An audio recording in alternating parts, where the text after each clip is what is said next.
Okay, so have you ever wondered, during these past 2 years, who's been fooling you? Now I'm asking about actually the spiritual principalities. Which ones have been fooling you? That's why I'm working on a new pamphlet with that title, Who's Been Fooling You?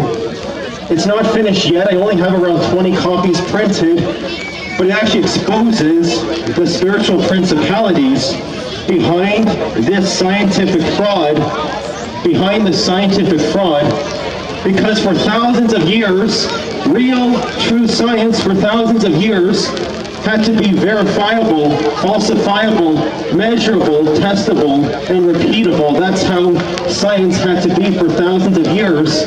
True science enabled the average person to conduct an experiment using the same methodology and arrive at the same conclusion.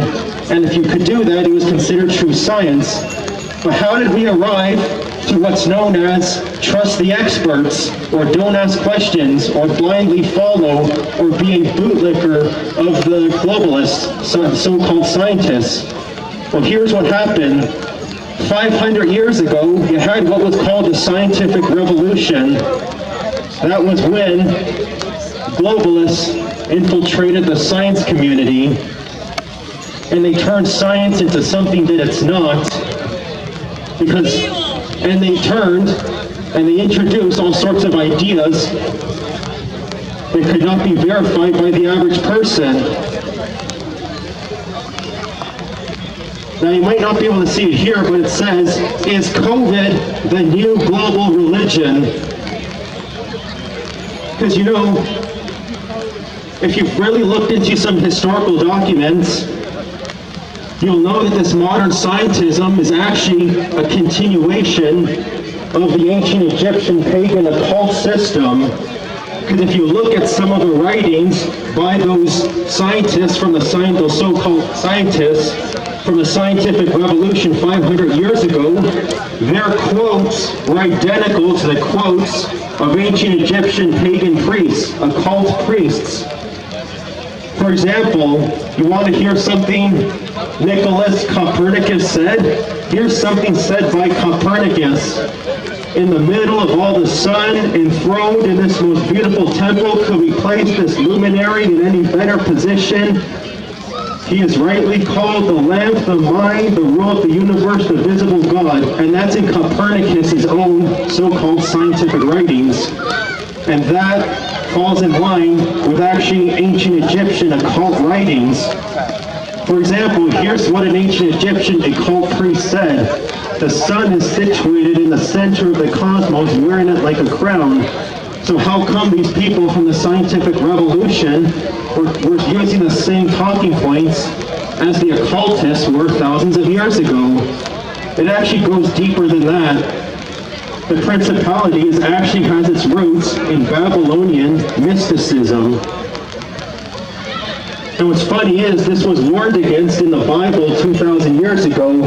For the King James Version, at 1 Timothy chapter 6, verse 20, it says, keep that which is committed to your trust, avoiding profane and vain babblings and oppositions of science falsely so called. Take note, for science falsely so called. So we see they were warning us 2,000 years ago about what they said was science falsely so called. And if you go further, Revelation chapter 18 verse 23 says, for by your pharmakia, sorceries, all nations were deceived. And pharmakia is actually an ancient Greek word for sorcery and witchcraft. So if you want to know what spiritual principalities we're up against, you don't have to look any further than the Old Testament when Israel was under bondage. Because fear was used to keep the people in bondage at the time, but now they use something else. Same principality under a different label.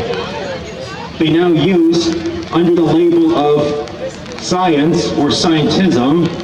They use fear to keep people enslaved. So that's why the way out of this is God is the answer, because just like God had to part the Red Sea for the Israelites to be free, The battle is now spiritual, Ephesians 6:12. That we fight not against natural enemies or humans, but against the principalities of darkness. So it's a spiritual battle. We need to ask God to part the Red Sea, to part the lies away from us, part the demons, part the deception away from us, and create that narrow path that we can walk down. And remember, people, trust in Jesus Christ the Lord, not Doug Ford or the health board. Amen. Thank you, thank you. Next up is